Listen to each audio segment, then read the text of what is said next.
It's no secret Star Trek's recent track record reads like an Uwe Boll filmography. I've said since I left the theater on day one that Abrams' Trek was a bubbling bullshit souffle.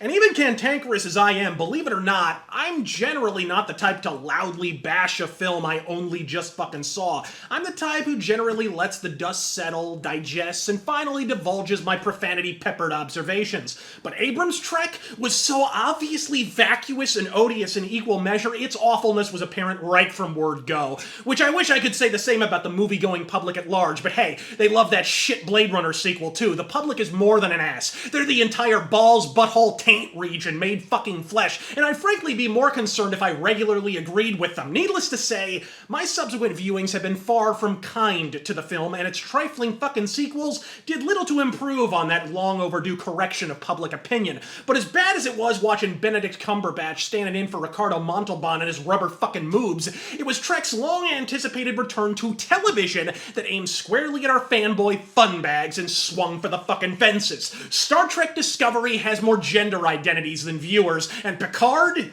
Ugh. Politics, believe it or not, have surprisingly little to do with why that particular coprolite casserole is fucking inedible. From ninja knife fights to VR Matrix bullshit that would have been dated 2 decades ago, it's like all the cringiest elements from Nemesis and all those writers made some fucking fan film, then split it up into individual episodes. Picard appears one protracted exercise in shitting every fan-favorite character at your fast-vanishing viewership, then taking the opportunity to pinch a righteous log in their fucking forehead. Which in Alison Pill's case better be more like a redwood stump. Which, while we're on the subject, I remain utterly unconvinced Alison Pill isn't just Kristen Bell on cookie dough. And speaking of which, how does an android gain weight exactly? What are you cutting your positronic fluid with? Eggnog? And that's without touching on the terminal, metastasized Trump derangement syndrome shared by the cast and crew of the vast majority of Trek shows. 2016's Trek Against Trumpism typhoon on Facebook being the foremost evidence to date. Shatner and the Cisco thankfully fucking excluded. And don't even get me started on Sulu's Twitter feed where he bashes Trump for breaking wind while retweeting talking points from the same Democratic Party that put him in a fucking internment camp. Better yet, don't get him started. But all of it, is nothing next to what is rumored to be planned for the franchise going forward. Now, I've never met, fought, or fucked a rumor, so do the logical thing and take this with enough salt to clean a bloodstain. But in fairness, some of what's written here is already basically confirmed. It's only the timetable we remain unclear on.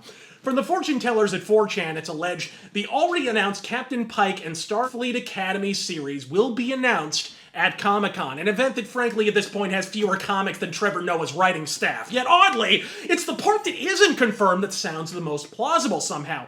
Namely, that Season 2 of Picard will crank the fan service knob from spin cycle to cyclone speed, centering around a Q continuum plot that necessitates the awkwardly wedged-in appearances of Janeway, Guinan, Q, and yes, even the Cisco, although it's emphasized the recluse in question has yet to agree to appear.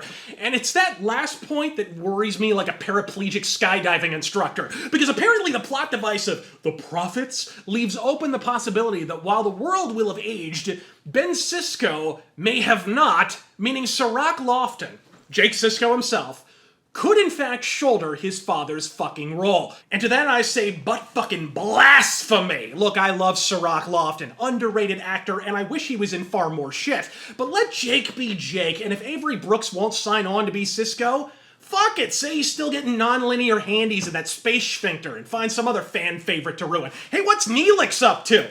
Apart from dying in my nightly fuck fantasies, I mean. As if the desperation weren't thick enough to slather on your fucking mashed potatoes to begin with, Discovery Season 4 is rumored to include the long-defeated Dominion. The most alarming aspect of this announcement being that Discovery is actually getting a fucking Season 4. Folks, I know ASMR channels with more regular viewership than Star Trek fucking Discovery at this point. It's not even a show, frankly. It's a witness protection program. How long are you planning to drag this dog shit out exactly? If this show outlasts Enterprise, I will open fucking fire, folks. Again, it's only rumor, but let's be honest here. It sounds just awful enough to be 100% fucking real. Either way, I'm averting my eyes. At this point, even pondering the future of this franchise is like camping with gay ghosts. It gives me the willies. But enough about Beverly Crusher. I'm Razor Fist. God fucking speed.